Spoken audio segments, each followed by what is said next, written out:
Hello, Husky Middle School families. Mr. Quirk here with an update with, just about a week and a half to go until we start our 2020-2021 school year. Before I get into some details and updates for you, I really wanted to just take this time to say thank you. Since March and even throughout the summer, I've been thoroughly impressed and deeply appreciative of the level of caring and understanding and collaborativeness between parents and school. In this time with all the frustration and stress, it would be so easy to become frustrated with the school and with each other that we would act outside of our typical character. But the reason why I wanted to be in Conestoga Valley School District, both as a parent and a resident and, as an educator, is because the character of our community has always been just phenomenal. It's always impressed me, and you haven't failed. So, as you have questions, as you have concerns, as you have feedback, please reach out to us, because I strongly believe that iron sharpens iron. And although we have ideas and we're thinking from different perspectives and all angles to make the best experience possible for students, we don't necessarily see every angle. And your feedback has really helped us shape and shift and realign our plan throughout the summer so that we can provide the best experience for students. And honestly, that being said, as we progress into the school year, things are going to change, and we're going to make, real-time data-driven decisions based on the best information that we have so that we can promote, the most safe and comfortable and conducive learning environment so that all of our students can be successful. So thank you, and please keep reaching out, because again, with your feedback, with your ideas, we're only going to get stronger.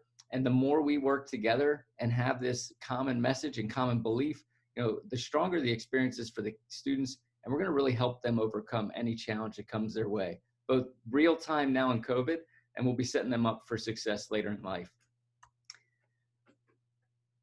Originally, the plan was to share student schedules today. In theory, it made complete sense. The survey data would have ended on August 7th. I would have gotten the survey data on Monday, August 10th, and I would have been able to sift through that, sort through that, and then just drive change and finish student schedules. And I know that some students are going to be disappointed because they're really itching to figure out what their schedule looks like. But with the student data and with many parents talking to me and saying that they had a difficult time deciding between face-to-face and virtual based on what they viewed face-to-face to look like or what they viewed our virtual program to look like, we did not want to rush everything because the data has changed every single day since we've gotten it on Monday. And it's a little bit more complex than we thought. So rather than pushing something out just for the sake of pushing it out, I want to slow play and make sure that we get this right, because every day things are shifting. And with conversations, again, I don't want to frustrate students more and confuse them more by giving them new schedules. So by next week, my plan is to have everything ironed out, ready to go so that students can start to prepare. I'll also share videos and school maps and everything that I can so that students can start to visualize their day. And I know that's important. I know that's critical. And in a normal year, students would have had their schedules long before this. But I'd rather do it right and not have to switch student schedules than to confuse them and create frustration and false hope that they'd be in a certain class with a friend, when in reality that wouldn't be the case. Now, that being said, I also know that our students are incredibly intuitive and they're very good at workarounds, especially with technology. So yes, on Schoology, I know students can look at archived courses and see what they were signed up for, but that is not accurate. So I would not put all my eggs in one basket and think, oh, it says I'm on 8 South, so I'm on 8 South. Things can change, and nothing's official until it's in Sapphire Community Portal. What I've been doing with the student survey data currently is rearranging teams so that we're balancing it based on who's face-to-face and who's virtual. And I'm trying to build in contingency plans by smartly organizing them so that if we ever went to a different model or if we have to change phases, we could do that without mass changes to student schedules and student teams and really avoid a lot of unnecessary stress and headache. So I'm trying to think through many different scenarios so that we get this right and cause less stress down the road. What I'm asking is just some patience. because although you don't have the schedule now, I want to get you a schedule where I don't have to change it and you don't have to worry about anything being pulled out from underneath of you if you had your heart set on one particular thing or another. So I wanted to make sure that I just kind of relayed that. The other thing that I wanted to relay and explain are two areas of clarification that keep coming up in questions. And the first is face coverings. And I want to make sure that we're consistent and clear in that message. And then the second, the bulk of this message is to really walk you through the learning options that are currently available and what those really look like. So that if you, at the end of this video, decide that, you know what, now that I know more about what you're doing face-to-face, or now that I know more about what you're doing virtually, I might have changed my mind, and you can reach out to us and let us know if you changed your mind and how you want to proceed, so that we can take these final days as we prep for the teachers coming in next week, and we can make sure that you are set up for success and your student is set up for success. So the first part is face coverings. I know throughout the summer, there was a lot of confusion over some of the verbiage, but I want to make this as clear as possible. Anyone who enters our building is required to use a face covering. Now, again, when we cannot maintain a social distance of 6 feet, face coverings are absolutely mandated. And that's based on the governor's mandate, and that's what we are going to follow. Now, in terms of face covering, you know, the Department of Health defines face covering here, but again, we're talking about a covering of the nose and mouth that's secured to the head with ties, straps, or loops over the ear or wrapped around the lower face. It can be made of a variety of different materials, and they're listed there, but it's not just about wearing a face mask or face shield, it's about wearing it appropriately. Now, we all know, because we're either parents or educators, and we all have school-age students, especially in the middle school, they're going to need prompting. They're going to need redirection. And I'm fully aware of that. What we're going to do here at the middle school is we're going to constantly promote the 3 best mitigation strategies that we have found through all research: wearing a face covering, social distancing as much as possible based on the situation you're in, and hygiene, washing your hands, hand sanitizing, practicing proper hygiene. If we all control those 3 things, we've got a really good chance of mitigating the spread of COVID here and keeping our school open so that we can just do all the great things that we traditionally do. And I need your support in that. Again, we need to promote and have that common message. We got to wear our face coverings and wear them correctly, not, you know, leaving my nose open, or not up on my nose and not my mouth, not around underneath my chin. We will build in mask breaks. We will allow students time. And if we can get outside to just spread out and, you know, take a break from that. But the mask is a safety thing, and it's protecting the community. And when you think about CV, everything that comes to my mind, character, community, commitment, it's that community piece that we're going to be testing here at the middle school more than ever. And we all have to do our part for the betterment of the community that we're in. So face coverings are required. If a student does not have a face covering, you know, we'll provide one for them. If the student still refuses, then we'll kind of talk through what we do from there. Now, there are possibilities for exemption from face coverings. And here's the proposal, or here's the procedure if you feel you are exempt from a face mask. You must first submit written requests to me, and then also provide a note from a doctor regarding the medical or mental condition or disability for why that accommodation is requested. And then what I will do is I will coordinate a team here at the middle school. We'll review your request, and we'll review the, you know, the medical provider's note. And then we'll kind of determine what the best course of action is. You know, do we assemble or create a student health plan? Do we look at 504, special education? We will take the information in, and based on the scenario, you know, we will make the best decision possible to not just review that and get back to you, but really support the student moving forward, because that's what we're all about. If a student is not complying with the face mask covering, again, if they're going to get on the bus or a school van, they must wear one, 100% absolutely. And if they don't have one, they will be offered one. When in school, students need masks, especially when we are within 6 feet, which in a school setting is going to be difficult to extend beyond that. But 100%, when we're in classrooms, when we're in the hallways, when we're in condensed areas with other people, and we're working collaboratively or working together, masks are 100% required. If a student is not wearing a mask, again, we're going to prompt, we're going to redirect. We expect that. If they don't have a mask at all, we'll provide a mask for them or we'll offer a mask. But if a student still refuses, despite prompting and despite, offering them a mask, then we are probably going to look to remove them from the rest of the student body for the safety of all involved. And again, it's a simple thing. We will work breaks. If a student's getting frustrated or if a student's having a difficult time, our staff will work with them. They just have to communicate. There are appropriate ways to take a break. We just want to make sure, again, that we're doing everything in our power and everything that's appropriate to make sure that we are controlling what we can control and keep the community safe by doing this very simple 3 things of wearing a mask, proper hygiene, and social distancing to the maximum extent possible.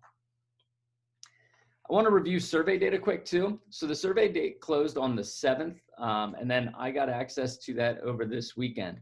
85% of our families did respond, and I thank you for that. That was one of the higher rates. Of the 85%, 20% chose to go a virtual route, while 80% chose to go with a face-to-face. Now, making a big assumption, I'm assuming that those who did not respond, and I'm planning for, are coming back face-to-face. So really our numbers are closer to about 15% virtual and 85% face-to-face. With that data, timing is everything. I'd be lying if I said I wasn't a little stressed that the data came out Monday, and then I had to really work through that with Mrs. Cassay and my team here to try to organize our resources and change schedules and get things ready for students. And we're still working on that. So before I even go through this slide, I'm just asking for, again, some patience. The survey data came in Monday. We are working through it. If you filled out that survey, we have you on our list and we're going to constantly work to communicate with you. But if you want to reach out and ask questions, please feel free to. So we've been organizing and analyzing all week and adjusting based off of what the data is showing us.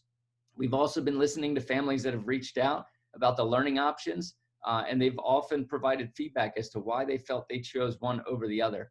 And in many cases, some said, I didn't feel like I had a choice based on how they felt about one or the other.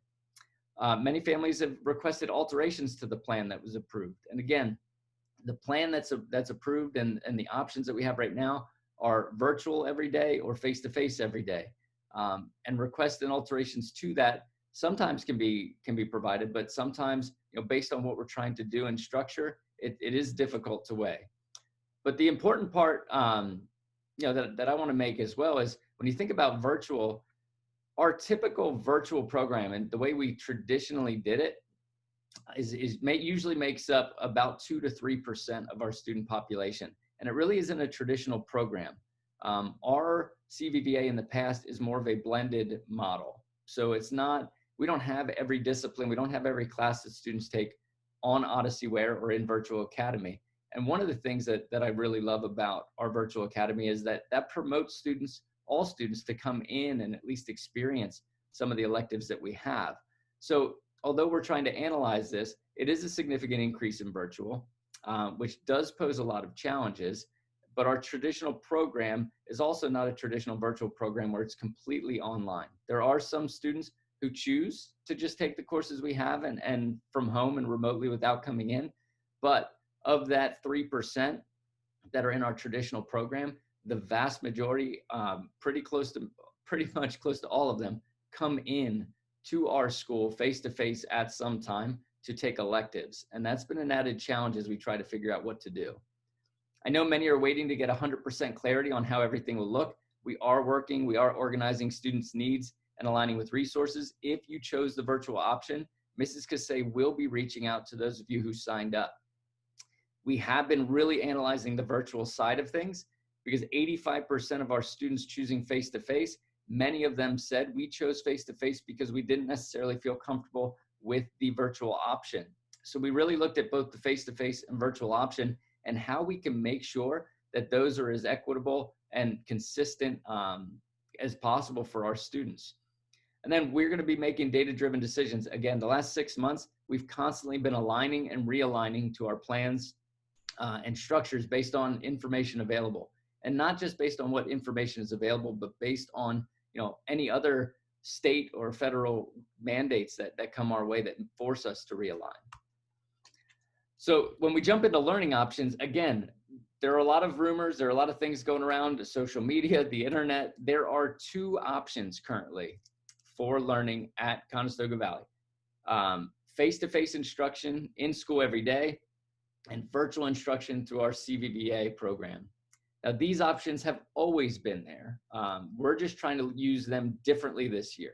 So when you think about it, our choice to kind of go with these options is to allow those who are comfortable and who need their student and the students need to be face-to-face every day. We have that for you.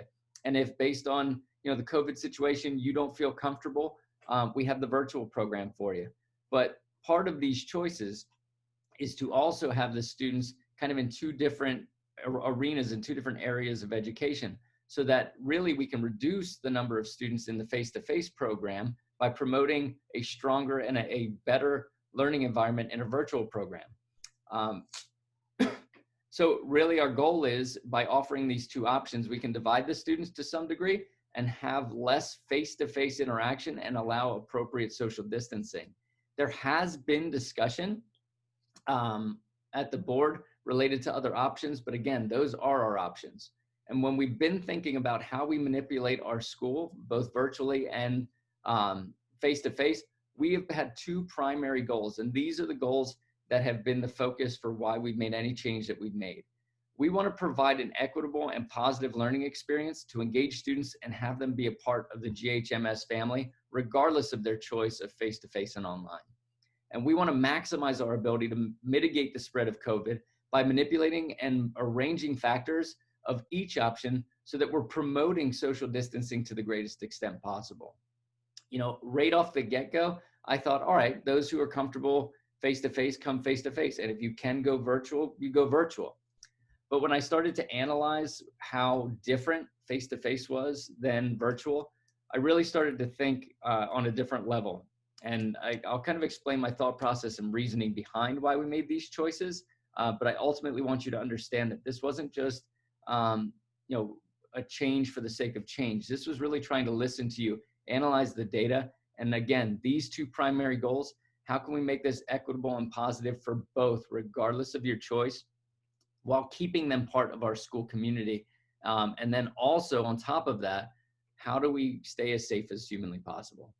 So again, although there were discussions of plans like a hybrid plan or a high flex plan, these are just discussions at this point. The two options still come down to face-to-face every day or virtual every day. If we look at the learning options and we start with the face-to-face option, I just want to review the staggered start concept. On August 25th, 7th grade is coming in face-to-face unless you choose the virtual option, while 8th grade students who are face-to-face will be virtual that day. And teams will each share their expectations for the first virtual day so that you know. On August 26th, we flip-flop. 8th grade's coming in face-to-face so that we can do orientation, teach protocols, again, unless you're a virtual option student, while 7th grade is virtual. And our 7th grade teams will share expectations while the students are there on the 25th so that they can be set up for success. On August 27th, both 7th and 8th grade students are reporting to school unless the virtual student had chosen the virtual option. So the August 27th, that Thursday and beyond, the plan is, if you're face-to-face, we're every day, and we're going to be utilizing our changes in procedures and our mitigation strategies, and we're going to dive right into learning. There were some changes to the schedule from what I had proposed before, and we analyzed this, and we have a lot of changes, and we made these changes for very specific reasons. When you look at the physical bell schedule, the top is just an overall bell schedule for each of the teams. 7th and 8th grade teams, there's one 7th grade team, one 8th grade team that follow the same bell schedule, but they're on different stories of the building. We did create a 3-minute staggered start bell schedule, so each team is offset by 3 minutes to still mitigate the same, the same condensation or collection of many students in the hallways. The biggest changes you're going to see, though, is we did remove activity period. Activity period was a time where we will get back to this 100%, where we were going to design clubs, grade level clubs, building wide clubs, but activities where students could engage in things outside of the curriculum, And that's where we were embedding ensembles. And I'll talk about music ensembles later. But that's where we were embedding ensembles and sports clubs and book clubs and different activities. That's not to say we're not going to do interest areas and design special schedules to incorporate those. But when we sat down and we thought about it, clubs and mixing kids across teams and getting them together and engaging in things like a sports club or a board games club or anything that they would have came up with, it kind of went against our mitigation strategies of trying to maximize social distancing, keeping students in one team and one cohort and only interacting with that cohort. And honestly, at the end of the day, that activity period, because we would be limited with our choices, we didn't want it to turn into a large set of time where it was unstructured. So we felt very compelled that if we took that time and we evenly dispersed it across the classes, we now have 55-minute classes in each academic period, and teams have flexibility to change their schedule, come up with special events, and do fun things for students, and they're going to. But also, we've now increased class time, which if we think about some of the setbacks we had since March, we feel like a lot of students are going to need some extra time to process and backfill and get back on track. So increased time, and we're going to get creative with building in interest area and fun activities and special events, only we're going to do it within that one team instead of what we had originally planned. So that's why activity period is not here anymore. The other big switch was switching the order of win and lunch. So win is what I need. That's where we're doing interventions, enrichment, and really just kind of helping the social, emotional, character development, really developing the whole child. But we thought about this too. One, our 7 and 8 North team would have had a very late lunch, and that's a long stretch. So that's one piece. But also someone said, you know what the kids need now, though? The students need, what they truly need is to be kids and to ease back into school and to make sure that we are setting them up for success. So we put that after lunch so that if the weather's nice or we can structure this throughout the week, students will eat lunch, and then we have 30 minutes after lunch where they can decompress, where they can recollect, where we can go outside, spread out, social distance, and allow them to just get back into the groove of things and socialize appropriately in the safest manner that we can. And I think that is what the students need right now. And that's why that period's there.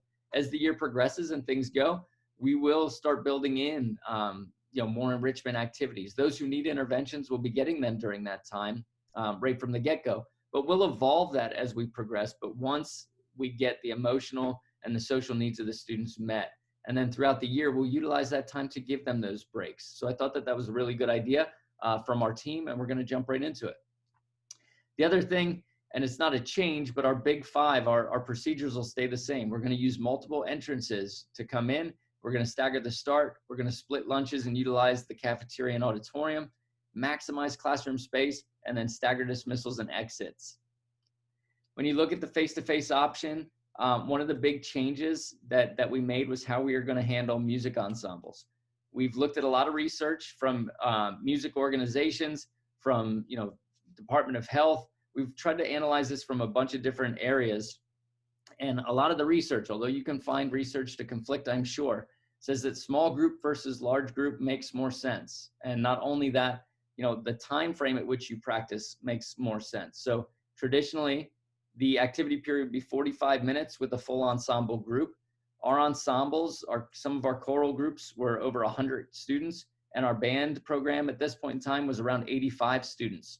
And when you put that many choral students or band students in one room, even if it's in the auditorium and we try to spread out, we're not putting our students in the best possible position to be safe. Now, we value music tremendously, and this is a temporary change in how we do things, and that has to be key, and that's how we have to think. But we're going to go from large group ensemble-based instruction to small group instruction to continue to develop musicianship and grow our students from where they're at now into better musicians with the time that we have and getting creative.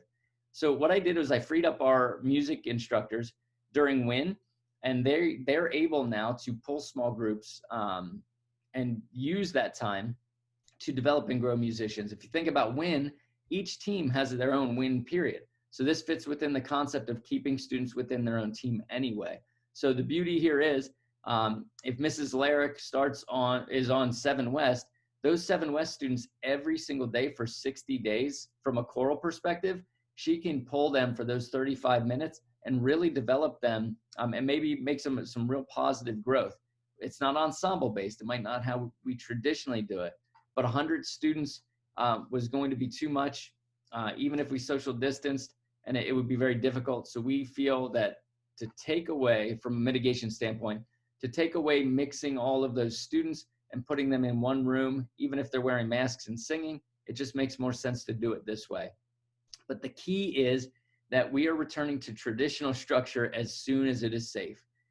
If things go really well in the fall, and we're in school, and the numbers start to drop, then we'll look in the spring to maybe bring back that large group ensemble. But we want to start simple. I don't want to look back and say I was too relaxed in what we were thinking. I'd rather start with some more strengthened parameters and open them up as we get some information on how they work. I mentioned that Mrs. Larrick would be on one team pulling students during WIN. The same would be true of our new band instructor, Mr. Magaro. And then Mrs. Sheffer, we share with the high school. And Mrs. Sheffer, from an orchestra standpoint, might be pulling students out in more of a sectional concept where she schedules appointments and works with students either during their WIN period, if we can get her here during that time, or possibly like we've done in years past, pulling students out of classes when appropriate, when they can, and working in small groups with her to develop musicianship. But again, this is not because we don't value music. It's this and phys ed and some other areas, we've made some key changes because it's about safety first, and making it work in our current constraints. We are not looking at this to be a long-term fix and plan.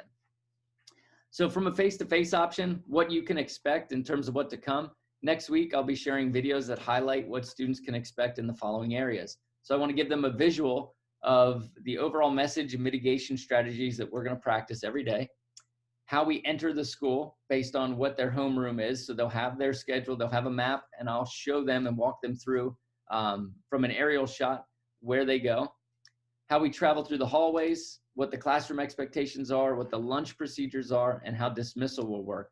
We're going to show these to them as well on their first day for orientation, but I want to prep them and just give them that visual so that we can ease as much anxiety as possible so that they can visualize their day and kind of understand where they're going.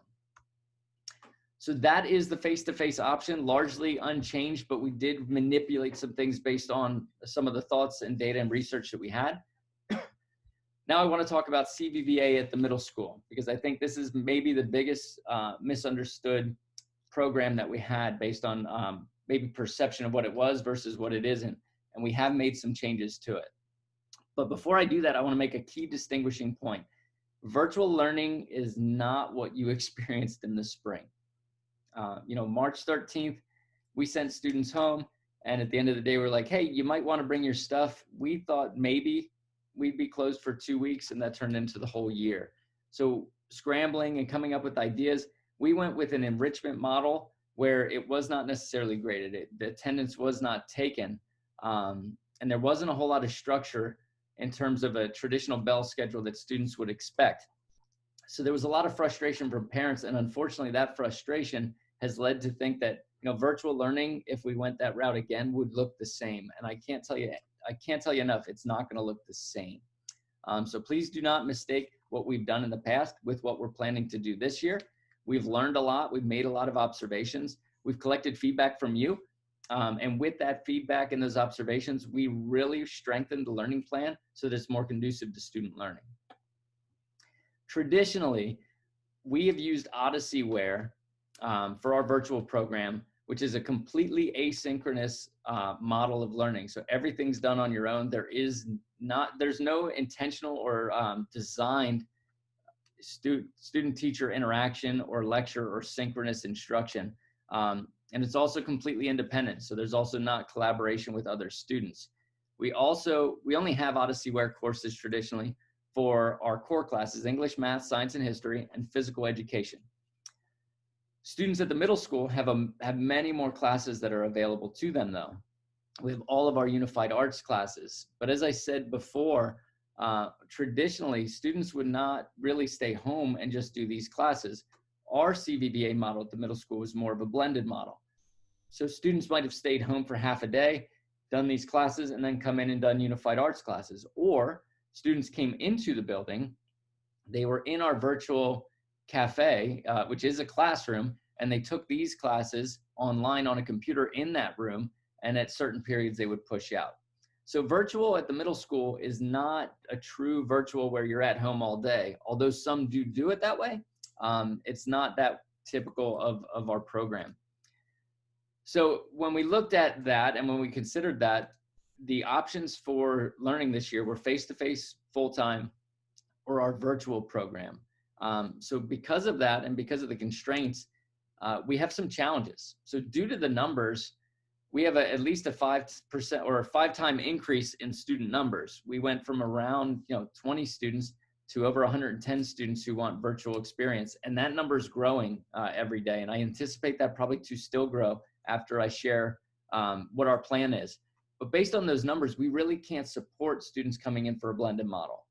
And the reason we can't is because based on when students are coming in, our class sizes are going to be too high, and it really defeats the purpose of the choice in social distancing.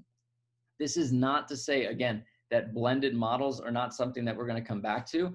But right now, based on the numbers and based on the feasibility, and the reason we chose our two options was to try to divide and separate student bodies so that we can get less students in the building, more students virtual, and be able to social distance those who can come in. A blended model doesn't allow us to do that.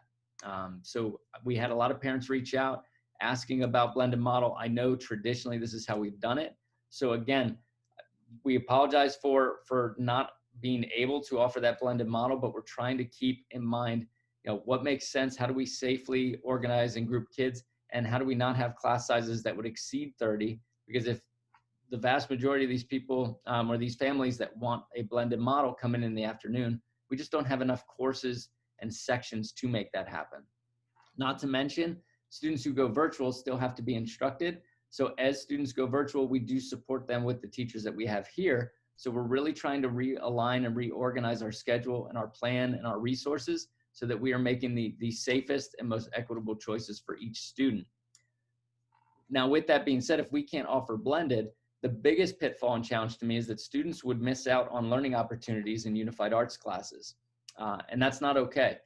I think about the students and families who made the choice to go virtual because they don't feel comfortable based on the current COVID situation, or they made that choice because maybe their health, the student's health, or a family member in their household's health is compromised. And no student whatsoever should have a different set of courses or a different opportunity to take courses based on things that are outside of their control. We also have challenges from what we learned from the spring. Many students are not accustomed to virtual learning. Some students, virtual learning works great for them, and they are our traditional, they're that 3% that we traditionally expect, and we love that. That's why we have our virtual academy. But the vast majority of those signing up this year are not signing up because they necessarily feel like virtual is what they do every year. It's based on the circumstances now, virtual is going to be the best option for their family. And we learned again in the spring that students struggle without direct connection and instruction in some form of synchronous model. I'm not saying all synchronous, but without that direct connection to a teacher and that interaction with students with the material, a lot of students struggled. A lot of students also struggled with the time schedule because it didn't provide structure. We didn't provide direction, and it was difficult for students to stay on task and complete work without that traditional school feel of I do English period 1, I do math period 2. And although students could create a schedule, and we recommended that they do, our students at this level aren't necessarily at the point where they're all independent and can set their time schedule and work that. Part of our responsibility as we educate our students is to help them develop time management skills and executive functioning skills of organization. So they're not there yet. And then the other piece was a lack of connection to the school, teachers, and peers. People felt isolated. They felt like they were working independently. And the social piece to school and the collaboration, which is a direct and big piece in terms of collaboration and problem solving of our profile of a learner, that was missing. So when we took a look at those challenges, we started to write down on paper and really look at how do we overcome those challenges. We looked for ways that we could create a schedule that offers as close to the same experience for students, regardless of their choice for virtual or face-to-face. And again, we were understanding that students should not have to sacrifice classes, connection, or structure for something like COVID that they can't control. We also needed to think about how we organize and structure our plans so that we have minimal stress in the event that we transition between phases.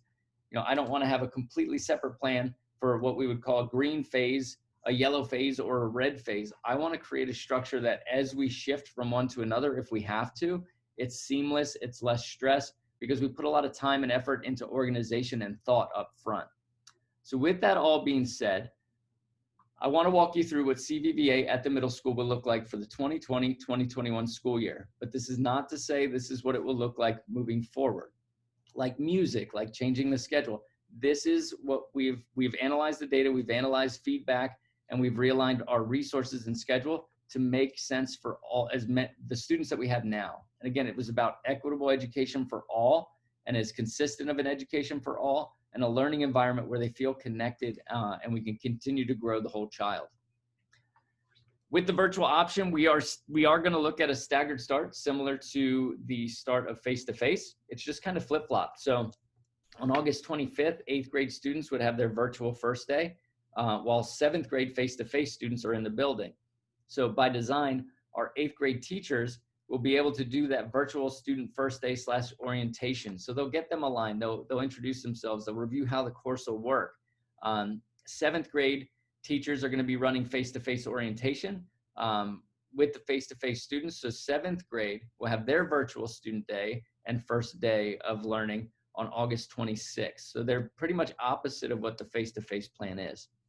Then on August 27th, like the rest of the building, no matter if you're face-to-face or you're virtual, everyone's going strong on August 27th and moving forward. We did rework the schedule because, again, a lot of the feedback was my student really struggled not having a schedule. So our plan with our virtual academy is to create a synchronous and asynchronous model. So no matter what team you're on, students in CVVA will now be aligned to a team as if they were any other student. Again, teaming at the middle school, it's the same group of teachers working collaboratively with the same students, and that helps them troubleshoot what works, what doesn't work for that student. It allows them to kind of cross mix and do some interdisciplinary activities. It builds a stronger community and a stronger sense of belonging. And that's a piece that was really missing when we went virtual in the spring. And to be quite honest, that's a piece that's missing on a normal basis. Our CVVA students were just kind of, their own team, their own entity. And although that's great, we wanted to get them incorporated, especially at this time where students really need some social emotional development and consistency and relationship building. That's important to us. So if a student's on 7 North, they're going to have the exact same classes virtually as if they would if they were face-to-face. We have taken every class now and we have provided it as a virtual option that could be synchronous or asynchronous. The way that we're doing this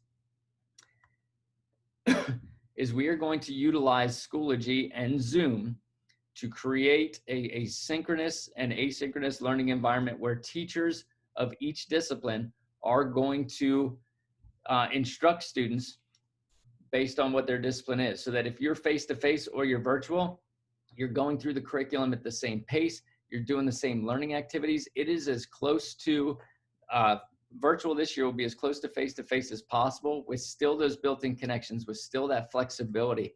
But we've also aligned the schedules. So if I'm a 7 West student, here's my schedule. I'm going to have, if I'm face-to-face, I'm going to have Mr. Query. But if I'm online, I have Mr. Query. If I'm face-to-face and I would have Mrs. Henderson or Miss Henderson, I'm going to be online with Miss Henderson. There's no difference in teacher or subject. The primary difference is our classes in-house are 55 minutes long. That's allowing for, hand sanitizing, hand washing, hall travel. We've condensed that for the online option. So online courses will be 45 minutes long. If you look, the periods align. So teachers will have a dedicated period for their virtual section so that they are not split between I'm teaching virtual students and face-to-face at the same time, We've organized and realigned our resources so that they are 100% dedicated to that classroom of virtual students.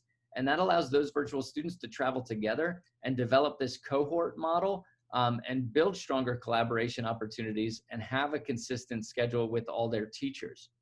So you will see that period one virtually starts 5 minutes after period one here. That gives the teacher time to make sure they're logged on and ready to go. And it ends 5 minutes before their period one would end. So that allows them to clean up, wrap up, and then get ready for their face-to-face students who would be coming.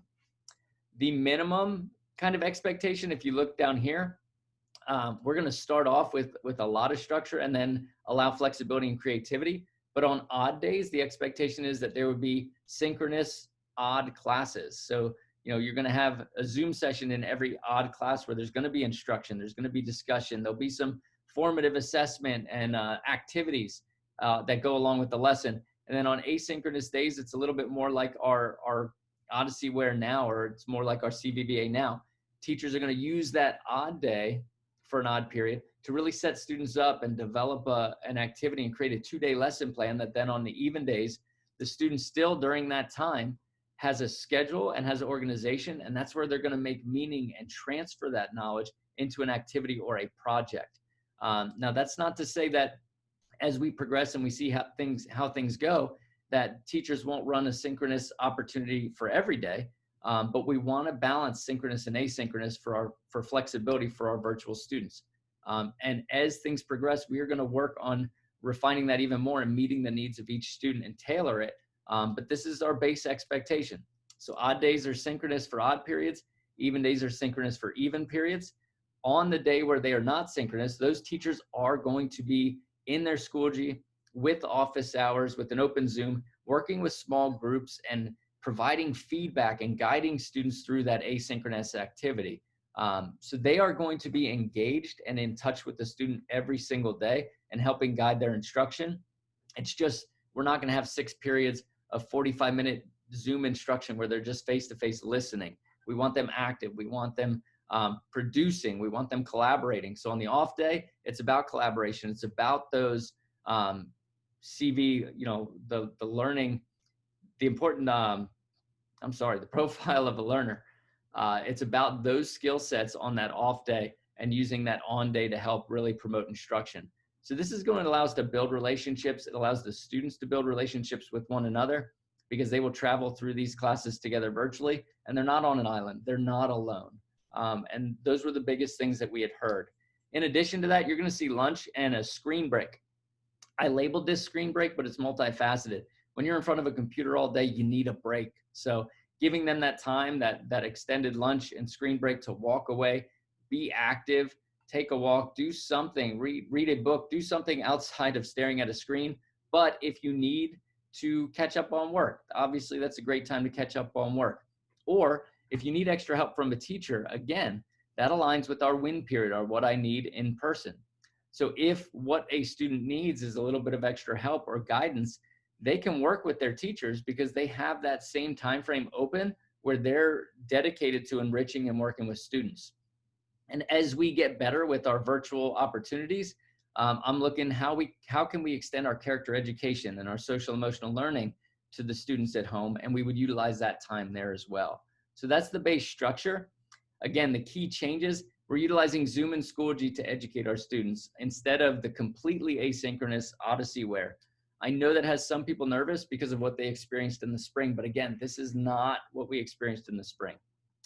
We want to provide a blend of synchronous and asynchronous learning with a team of teachers so that all students can benefit from being part of that same team.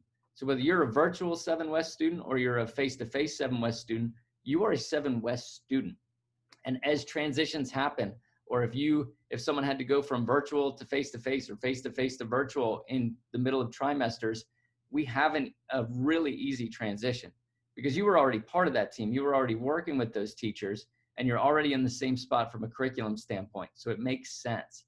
We are going to provide and align virtual and face-to-face schedules so that all students have equal access to the same set of teachers for help. And then we're going to create really strong connections between our virtual and face-to-face students so that they are all our students. I don't want to think, virtual students are not our students because we're not physically interacting with them. we will interact with them and we will do things as similar to what we do face-to-face, because that's what really drives our students and allows that to happen. We just want to make sure that we build that stronger connection, and this plan allows us to do that. Teachers will utilize Schoology, the Schoology calendar and the Sapphire Gradebook to organize assignments and due dates so that everyone understands what needs to be accomplished. This was also a big need in spring. So this will allow parents to keep track of what student progress is. Odysseyware does show you progress. It does show you what students are working on, but we can do that through Schoology calendar and Sapphire Gradebook so that parents don't have to worry about, well, I don't know what they have to accomplish. We will organize that. And again, with that bell schedule, that will help. So that was arguably the most difficult thing in the spring, but we have a plan to address that. Parents will also get their parent account for Schoology so that they can have access to the courses. So with your parent Schoology account, you can log on and you can see exactly what the courses are, what the schedule is, what the due dates and assignments are. So although we will be keeping track of students as well, you can be on top of that as well. And if you have questions at any time, you can call us. But we want to be more organized and more transparent so that the teacher, the student, the parent, every stakeholder involved here is invested in understanding of what's going to happen. We will also follow attendance and grading practices as we always have. Again, it's not the same experience from the spring where it wasn't graded and there was no attendance. There are added benefits to this. Excuse me. Virtual students get the same curricular experience as face-to-face. I think that's the best piece to it. Would I prefer that we could bring everyone in and do blended face-to-face if that were their option? Absolutely, but we had to make changes based on the situation. So by manipulating this, this allows us to offer every class that a student would normally take. So every student has the same schedule, the same access to teachers, the same interaction ability, and they benefit from working with a common team of teachers and with other students with similar schedules and similar classes. There's a lot more structure to keep students focused and on track. If period 1 was English and you were face-to-face, you knew where you went period 1. Now we're just saying period 1 is virtual. You have asynchronous, synchronous opportunities, but that's your schedule. You don't have to create that. And you don't have to necessarily manage that. We've developed that in for students. And at the middle level, that's critical. This also eliminates students from being able to just click through learning experiences in a completely asynchronous environment. At this level, and even at the high school, some of the things that we do asynchronously on Odysseyware, students can just quickly click through and go through just to go through the assignment and basically check it off.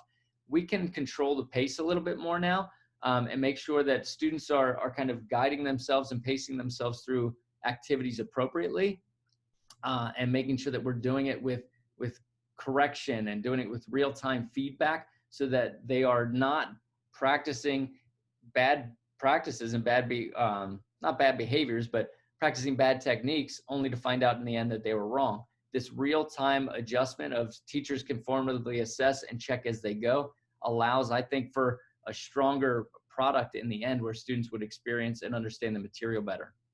And ultimately, if we would shift to red and full virtual, this is what our plan would be. So the beauty is that this allows for one less transition change. All students would be experiencing this in the end. And the beauty is then that would be completely equitable. Everyone would have the same type of experience. Our teachers had practice working through it. And again, our plan doesn't change. We're not changing expectations and plans. Some of the added benefits, and there are many others that we built in as contingencies, but if a student in a team were to get sick or to be absent or have to quarantine, the question of what do they do for those 2 weeks was always difficult. So if you're a face-to-face learner and you happen to get sick or you have to quarantine, they can continue their education as if they were face-to-face. If they might have had, all they have to do is log on and follow the virtual schedule, and now they're right there engaging with the same teachers, with the same curriculum, with maybe a different set of students, but it allows them to do that remotely. And if they have to be at home for a set period of time, or if we have to make adjustments in and out, there's true flexibility there. And it's not, I'm 2 weeks home and I come back and I have to say, what did I miss? Like we traditionally do. And it's like, oh, here's a stack of assignments from the last 2 weeks. This really makes sense in terms of letting students continue. The biggest challenges, the biggest one is change. We're throwing a lot of change at the schedule. We're throwing a lot of change at our procedures. Um, and we kind of acknowledge that because we're making the changes for the betterment of our students and the safety of our students. So these adjustments, both face-to-face and virtual, are not how we traditionally do things. But please know that each decision we have made was carefully weighed against the data and information available to us. So while analyzing that information, we really focused on how we provide the most equitable and conducive environment for student success in both the virtual and face-to-face without sacrificing things that we hold true and dear to our heart. How can we keep students connected to our building and our teachers and build relationships while doing that safely? How can we control, how and what variables can we control in our learning environment to help mitigate the spread of COVID and keep schools open? And how can we build and organize systems that minimize stress if we transition from one phase to another, or if a student has to quarantine? Nothing is perfect, but I wanted to walk you through my thought process and what it'll look like so that you can get an understanding as to why the decision was made. And if you have questions or if you have concerns, we're here for you and we will support you. And this plan isn't set in stone to the point where it has no flexibility. It's what we have for the betterment of our students at this time. And as the process changes and as we get more information, we will constantly make adaptations based on what's in front of us so that we're constantly supporting and trying to create the best environment for our students. Flexibility is also going to be the biggest challenge. Next week, tomorrow, 30 minutes after you watch this video, Governor Wolf could tell us we're going all virtual and all this pre-planned work would be thrown out the window and we go virtual. And I'm okay with that because eventually we'll probably get to a model where we have to ease back in, but we all have to be flexible and understanding that things are likely to change. What I promise you is that we will make real-time data-driven decisions that have the students at the first and foremost center of attention, their safety and the learning environment. Those things will be analyzed and scrutinized so that we're doing everything we can to develop the whole student. I can't plan ahead for everything, but I have been running through scenarios and we have ideas based on what we think those different scenarios are. But again, I said at the end of the day, we will take the information that's in front of us. We will take the recommendations. We will take the requirements and mandates, and we are going to control everything we can control to support our students. What we all need to do, and what I really need from you, we really need to work together to get our students back on track and learning. You have been phenomenal. I mean, honestly, phenomenal. The questions, the comments, the suggestions, the feedback, even when we disagree, that's okay. You've done it, and it was such high character that I'm blown away just by the level of character and care in this community. So we got to keep on that. And the other big thing we have to do is we have to be united. Here at school, we're going to push and we're going to promote doing your part for the betterment of the community. And I need that from you guys as well. So parents and teachers and administrators and students, we all have a role to play here. And it's about controlling 3 simple things that we can control. So we've got to be wearing a face covering, washing our hands, and social distancing as best as possible in a given situation. If we do those things and we stay positive, I really do think we're going to have a tremendous school year. The school year will no doubt look different, but that's not to say that it is a lesser school year. I really do believe we have a tremendous opportunity to grow in many more ways than academics. And as I've been stressed myself, I have to keep reminding myself that stress can strengthen us if we have coping strategies and an environment where we're cared for and where we're supported. We've always tried to create that environment where we're caring for and supporting our students, and we know they're going to be stressed. So throughout this process, it's not just going to be learning English, math, science, tech ed, music, art, wellness and health and 21st century. It's about learning how to manage our time. It's about how we manage our emotions. It's about how we manage our stress.